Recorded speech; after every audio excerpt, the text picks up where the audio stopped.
Imagine you have two teams. Team A sets out to understand the full customer journey. It sounded ambitious, and everyone wanted to learn everything, so they didn't worry to break this down any further. But 2 weeks in, new questions got added, timelines got stretched, and the insights felt disconnected. There was lots of data, but not a lot of direction. On the other hand, Team B had the same goal, at first, but they scoped it to one slice. How do repeat customers reorder through the app? They didn't solve every unknown, but they finished on time, everyone was aligned, and their findings led to an actual product change. One team tried to learn everything, and the other team learned what mattered most.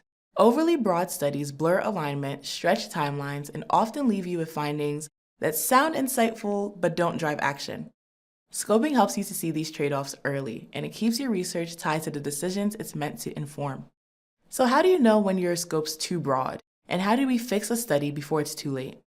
Luckily, I have a couple red flags for you. If you're seeing any of these, your study probably needs rescoping.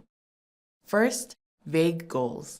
Things like understanding our users or explore the full experience are goals that sound inspiring but rarely lead to decisions.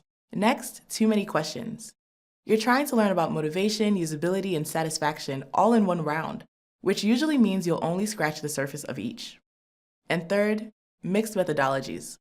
You're blending generative and evaluative methods, asking open-ended why questions while testing a prototype, which makes it unclear what kind of data you're collecting and how to interpret it.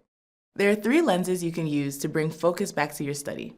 The 3 C's: context, clarity, and constraints. Let's start with context. Before moving forward with your research goals, you need to understand the context of the research request. Talk to your stakeholders early and surface what they think. In other words, what assumptions or hypotheses are already shaping their view? What do they know? Are there any metrics or patterns that you can build on? Or is there anything that they know is off limits or non-negotiable? And what do they need? What decision is blocked until this research happens? These questions make invisible expectations visible so you can know what is desired from your research. Now that you have that context, you need clarity. Though you're starting with a broad or vague research request, you can reframe them into decision statements. This study will help us decide whether to ... That one phrasing change can make it explicit what success may look like.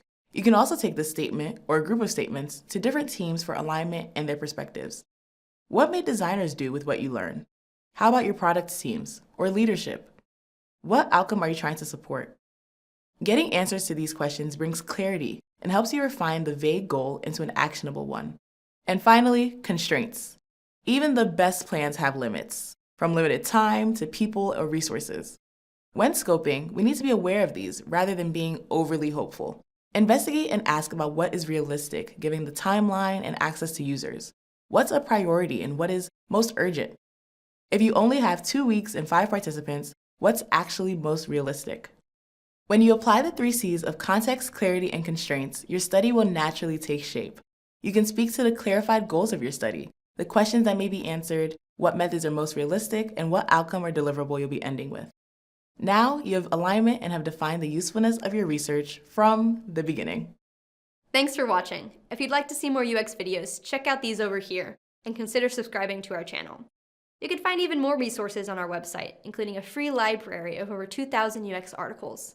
And if you're ready to dive deeper, we offer both live, hands-on UX training and self-paced courses you can take anytime at your own pace. Explore a full course library at nngroup.com.